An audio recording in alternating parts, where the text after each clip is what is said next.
নমস্কার বন্ধুরা, আরডিএন ব্লকে আমার সকল ইউটিউব বন্ধুদেরকে জানাই স্বাগত। তো বন্ধুরা, আজ আমি এমন এক ইউনিক রেসিপি নিয়ে এসেছি, আশা করি আপনাদের সকলেরই খুবই ভালো লাগবে। তো বন্ধুরা, আমি আজ এমন এক ইউনিক রেসিপি আপনাদের কাছে শেয়ার করব, যেটা খুব কম লোকেরই জানা আছে। তো চলুন বন্ধুরা, দেরি না করে এখন আমার রেসিপিটা শুরু করা যাক। তো প্রথমে আমি এখানে নিয়ে নিচ্ছি একটি বাটি। আমি এখন দিয়ে দিচ্ছি সুজি। তো আমি এখানে দিয়ে দিচ্ছি 2 কাপ সুজি, আর এখন দিয়ে দিচ্ছি 1 বাটি ময়দা, আর দিয়ে দিচ্ছি স্বাদ মতো নুন, আর এখানে দিয়ে দিচ্ছি পরিমাণ মতো চিনি। তো সব উপকরণ দিয়ে আমি এখন ভালো করে মিশিয়ে নেব। তো চিনিটা তো বন্ধুরা, আপনারা চিনিটা আপনার স্বাদ মতো দিয়ে দেবেন। আমি এখানে কিন্তু 2 বাটি সুজি, 1 বাটি ময়দা, স্বাদ মতো নুন আর পরিমাণ মতো চিনি দিয়ে দিয়েছি। তো এখন আমার লাগবে 1 বাটি মটরশুঁটি। তো দেখুন বন্ধুরা, এখন আমি এই মটরশুঁটি দিয়ে কি করি। এখন আমি এই মটরশুঁটি একটা মিক্সিং জারে দিয়ে দেব, আর পরিমাণ মতো জল দিয়ে মটরশুঁটিকে মিক্সিং জারে পেস্ট করে নেব। এখন আমি মটরশুঁটিগুলি পেস্ট করে আবার আপনাদের সামনে ফিরে আসছি। তো বন্ধুরা, আপনারা কিন্তু এখনও বুঝতে পারলেন না আমি যে কি বানাতে যাচ্ছি, এই মটরশুঁটি দিয়ে, সুজি দিয়ে, ময়দা দিয়ে। তো বন্ধুরা, আমি কি বানাতে পারি আপনারা গেস করুন তো। এখন মটরশুঁটির সাথে আমি সেই উপকরণগুলি মিশিয়ে নেব। তো আমি একসাথে জল দিতে যাব না, আমি অল্প অল্প করে জল দিয়ে গুলে নিচ্ছি।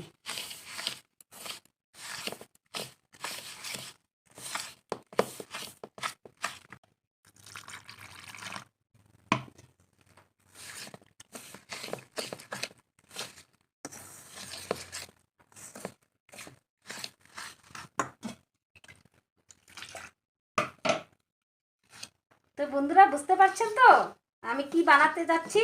বন্ধুরা, আমি কিন্তু এখানে অল্প অল্প জল দিয়ে ব্যাটারটা তৈরি করছি।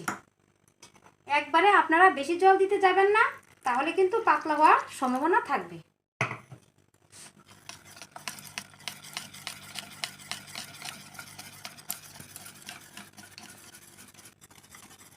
বন্ধুরা, আমার কিন্তু এখানে ব্যাটারটা তৈরি করা হয়ে গেছে। এখন আমি আপনাদেরকে ব্যাটারের ঘনত্বটাও দেখিয়ে দিচ্ছি। এই দেখুন ব্যাটারের ঘনত্বটা।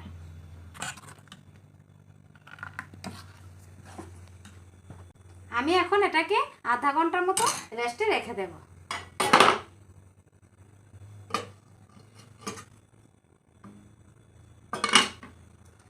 আবার আমি আপনাদের সামনে ফিরে আসছি আধা ঘন্টা। ব্যাটারটা 30 মিনিটের মতো রেস্ট রেখে দিয়েছি।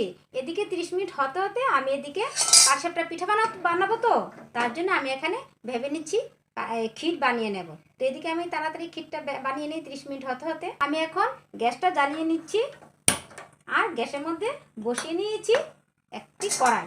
এখানে নিয়েছি গরুর দুধ। তো আমি আগে থেকে গরুর দুধটা জাল করে রেখেছিলাম। তো এখন কড়াইয়ের মধ্যে ঢেলে দিচ্ছি। তো বন্ধুরা, আমি তো আমার চ্যানেলে দেখিয়ে দিয়েছি কিভাবে কম দুধে ক্ষীর বানানো যায়। তারপরে এখন আমি আবার আপনাদেরকে দেখিয়ে দিচ্ছি। আমি এখানে 500 দুধ নিয়েছি। এখন দুধটাকে ভালো করে জাল করে নেব। এভাবে ঘন ঘন নাড়াচাড়া করতে হবে, তা না হলে কড়াইয়ের মধ্যে লেগে যাওয়ার সম্ভাবনা থাকবে।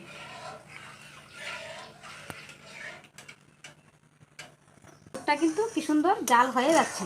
এই দেখুন উপরে দিকে, আর এইভাবে কড়াই সাইড দিয়ে যে ফেনাগুলো উঠে যাবে দিয়ে ভালো করে পরিষ্কার করে নিতে হবে। দেখুন আমি ঘন ঘন নাড়া দিচ্ছি, তা না হলে কড়ার নিচে লেগে যাবে।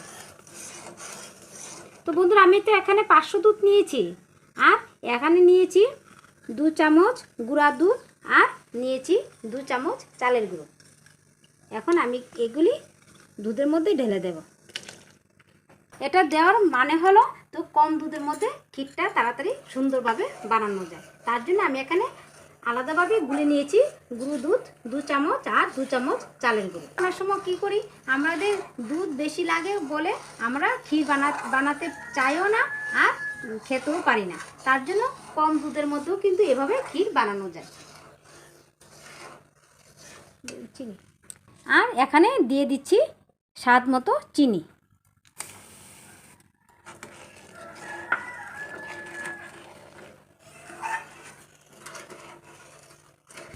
আর স্বাদটা ব্যালেন্স রাখার জন্য আমি এখানে দিয়ে দিচ্ছি স্বাদ মতো নুন।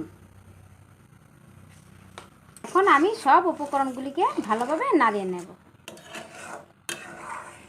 আর লক্ষ্য রাখতে হবে কড়াইয়ের মধ্যে যেন ক্ষীরটা না লেগে যায়। তো বন্ধুরা, যদি কড়াইয়ের মধ্যে অল্প লেগে যায় তাহলে কিন্তু ক্ষীরটা খেতে ভালো লাগবে না আর টেস্টও আসবে না। তার জন্য বন্ধুরা ঘন ঘন এভাবে নাড়াচাড়া করতে হবে আর জায়গা দাঁড়িয়েই করতে হবে। আর এভাবে কড়াই সাইড দিয়ে যেগুলি লেগে থাকবে সেগুলিকেও ভালোভাবে নেড়ে নিতে হবে। দেখুন বন্ধুরা, আপনাদের সাথে কথা বলতে বলতে কিন্তু আমার ক্ষীরটাও হয়ে যাচ্ছে।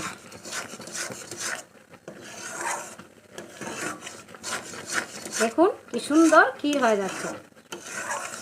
আমি কিন্তু কম দুধে কিন্তু ক্ষীর বানিয়ে নিচ্ছি। আমি কিন্তু এখানে বেশি দুধ ব্যবহার করিনি, কেন আমার 500 দুধই ছিল। আমার কিন্তু ক্ষীর বানানো কমপ্লিট হয়ে গেছে। আমি এটাকে আর বেশি ঘন করব না, কেননা ঠান্ডা হলেই কিন্তু এটা ঘন হয়ে যাবে। দেখুন ক্ষীর বানানো কমপ্লিট হয়ে গেছে। এখন আমি ক্ষীরটাকে নামিয়ে নেব। ঠান্ডা হলে কিন্তু ক্ষীরটা বসে যাবে।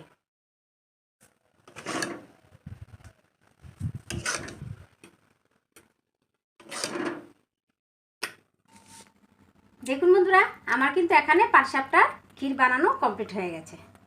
এখানে 30 মিনিট হয়ে গেছে। এদিকে 30 মিনিট হতে হতে আমি ক্ষীরটাও বানিয়ে নিয়েছি, আর এদিকে আমার ব্যাটারটাও 30 মিনিট হয়ে গেছে। দেখুন ব্যাটারের ঘনত্বটা। এই 30 মিনিট পর সুজিগুলিও ভিজে গেছে আর ময়দাটাও, সুজিগুলি ভিজে ফুলে গেছে আর ময়দাটাও ব্যালেন্সে ঠিক এসে গেছে। এই যে দেখুন ব্যাটারটা। তো বন্ধুরা, এখন না দেরি করে আর না কথা বাড়িয়ে ঝটপট করে আমি এখন পাটিসাপটা পিঠাগুলি বানিয়ে নিচ্ছি। আমি একটু ওভেনে প্যান বসিয়ে নিয়েছি। দেখুন আমি এখানে 1 ফুটা তেল দিয়ে দিচ্ছি। আর তেলটাকে আমি এখন একটা টিস্যু পেপার দিয়ে মুছে নিচ্ছি।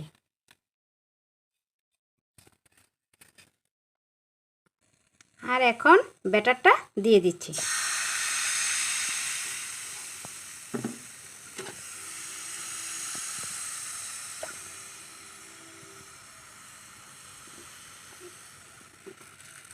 আর এখন দিয়ে দিচ্ছি ক্ষীর। ক্ষীরটা সাদা হয়েছে, আমি চিনি দিয়েছি। আপনারা যদি মনে করেন যে খেজুর গুড় দিয়ে দেবেন, খেজুর গুড় দিয়ে দিলেও হবে। আর জালটাও কমিয়ে দিতে হবে।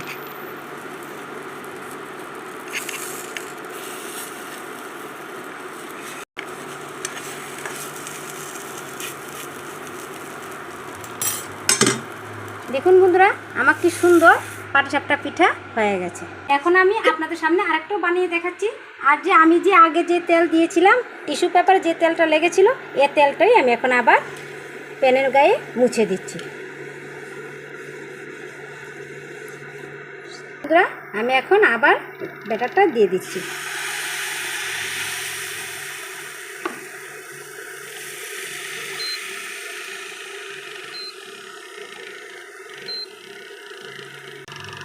আর এখন দিয়ে দিচ্ছি ক্ষীর। ক্ষীরের পরিমাণটা ভালো করে দিয়ে দিলে পাটিসাপটা খেতেও টেস্ট হবে। দেখুন কি সুন্দরভাবে উঠে আসছে।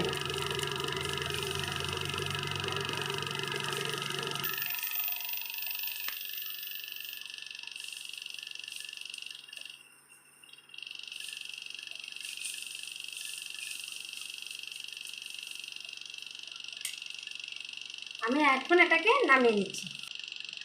আমার কিন্তু দুটো পাটিসাপটা হয়ে গেছে, একটাও কিন্তু ভেঙে যায়নি। এখন আমি বাকি সব পাটিসাপটা পিঠাগুলো বানিয়ে নিচ্ছি। এখন আবারও আপনাদেরকে বানিয়ে দেখাচ্ছি।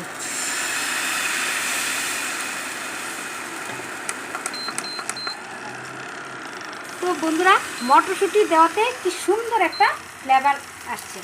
তো আপনারা যদি কাঁচা মটরশুঁটি পছন্দ না করেন তাহলে কিন্তু বয়েল করেও দিতে পারেন। মটরশুঁটির ফ্লেভারটা খুব সুন্দর।